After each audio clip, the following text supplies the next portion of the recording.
Армысыздар ардақты ағайын, алдарыңызда Рашид ад-Диннің Жами ат-Тауарих кітабы. Бұл кітап 1316 жылы сол дәуірлердегі Иран мемлекетінің патшасы Арғын ханның баласы Ғазан ханның тапсырмасы бойынша Рашид ад-Дин Фазлуллах Хамадани тарапынан жазылған болатын. Бұл кітапты жазу барысында хан сарайының жанындағы сол дәуірдегі аса ірі тарихшылар мен ғұламалар, сондай-ақ алыс жақын елдерден шақыртылған аса ірі ғалымдар мен тарихшылар осы еңбекті жазуға атсалысқан болатын. Бұл тарихи еңбек түркілердің тарихынан дерек шертетін аса құнды еңбек болып табылады.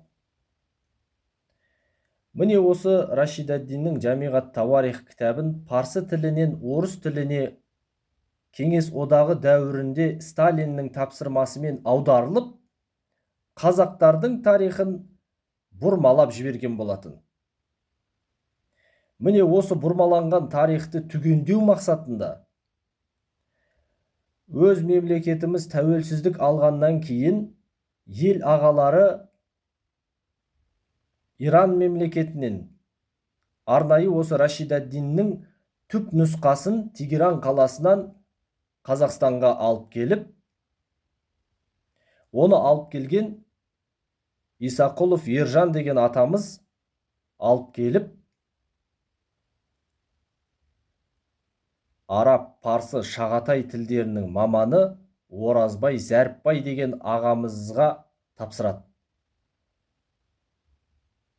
Оразбай Зәріпбай ағамыз осы кітапты алғашқы рет түркі халықтарының ішінде ең алғашқы рет бірінші болып қазақ тілге аударады. Бұл кітапты түркі халықтарының бірде біреуі әлі өз ана тіліне аударған емес.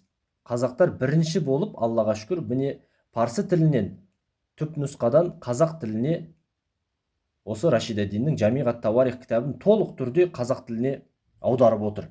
Және өздеріңізге оқуға ұсынып отырмыз, құрметті ағайындар. Бұл орта ғасырлық тарихтан дерек беретін еңбек қазақтардың тарихын түгендеуге негіз болатын кітап деп қорқпай айтуға болады, құрметті ағайындар. Себебі осы Рашид ад-Диннің Жами ат-Тауарих кітабында орта ғасырлардағы кеңінен толық баяндаған бірден бір кітаптардың бірі осы кітап болып табылады. Бұл Жами ат-Тауарих кітабы Шыңғыс ханнан кейін небәрі бір-ақ ғасырдан кейін жазылған. Көрдіңіздер ме? Шыңғыс ханның дәуірін сипаттайтын, Шыңғыс ханның дәуірінен дерек беретін ең шыншыл ақпараттар осы Жами ат-Тауарих кітабы болып табылады екен. Бұл туралы Бартольд та айтып өткен. Орта ғасырлық тарихтан дерек беретін Жами ат-Тауарихтан асатын кітап жоқ деген ол. Міне, қазақтың тарихын түгендеуге ат салысатын бірден бір кітап осы Жами ат-Тауарих кітабы болады, Құдай қаласа. Бұл кітап әрбір қазақтың үйінде бір данасы тұру керек. Себебі бұл кітаптың ішінде қазақтардың рулары, атап айтатын болсақ, Жалайыр, Керей, Найман, Қоңырат, Дулат, Қыпшақ, Үйсін, Барлас, басқа да рулар ішінде жазылған. Өздеріңіз ойлаңыздар, 1316 жылы жазылған кітап.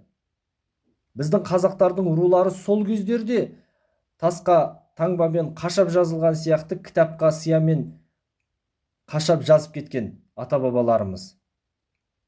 Бұл Ғазан хан Шыңғыс ханның ұрпағы болып табылады. Міне, құрметті ағайын, осындай аса құнды еңбектер жарық көріп жатыр. Бұл тәуелсіздігіміздің жемісі.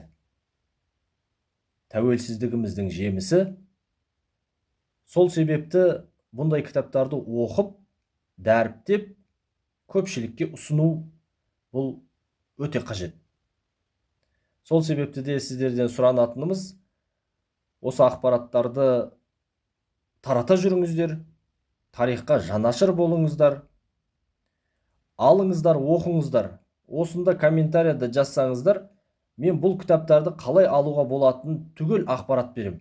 Қазақстанның кез келген қаласына, кез келген ауылына жеткізіп беруге Құдай қаласа уәде береміз. Қайталап айтам, бұл кітап әрбір қазақтың үйінде тұру керек.